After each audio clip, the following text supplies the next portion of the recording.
Hi, Kevin Tharp here. This video is a reference for the case study part 1, site setup in HTML. You should have looked at the planning documents for the case studies that give you a bit of information about their planning documents for the case study, and some of the elements of this document are pulled from that, but look at that document before you proceed with the case study. Once you've done that, then you're ready to start doing the site setup, which is the first section. Now, I'll be demonstrating the site setup in this case in Dreamweaver, but it can be done in any software that you use that is able to do an enterprise level approach to web development. So the first image that we have here is showing you what the navigation architecture for the case studies are going to be. There's going to be a home page, there's going to be an about the garden page, projects page that links to projects on the seed library, composting, and the food pantry, and then there's going to be a join page. So we're going to have to create the directory structure and the files to do that through the various steps of this case study. The next thing that you see here is a diagram. It's a wireframe diagram that shows you just the outline of what the different parts of the pages are going to be, and what this is outlining is the parts that are going to be identical for the parts of the structure that are going to be identical for all of the pages. So there's going to obviously be a body tag because it's a required element in HTML.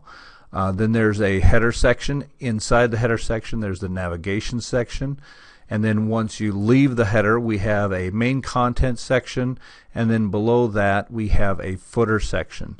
So those elements will be identical on all of the pages. So we're going to use today to set up that HTML structure. But first we need to go ahead and do the directory structure.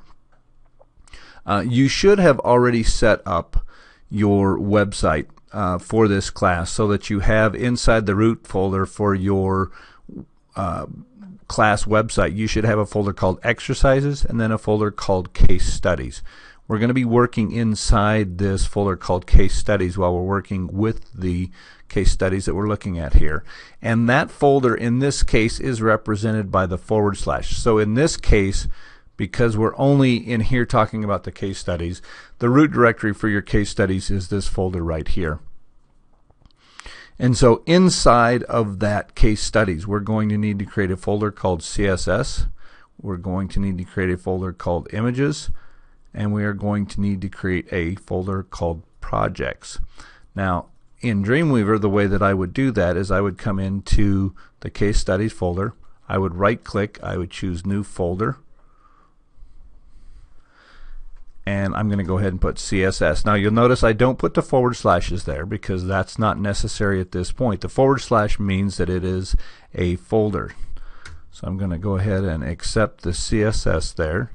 I'm going to make another new folder, and I'm going to call that images.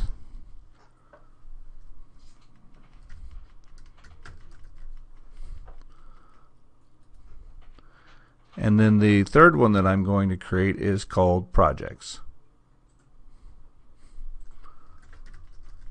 Notice that I am using all lowercase letters and I'm not putting any extra characters in there. One that often causes problems is people get in the habit of putting an extra space at the end after they finish typing a word.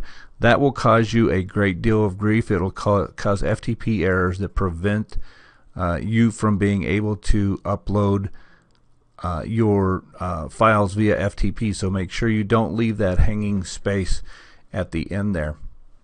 So now we've got the directory structure as it's indicated here. We have the root folders, which is case studies, we have CSS, we have images, and we have projects. CSS, images, and projects.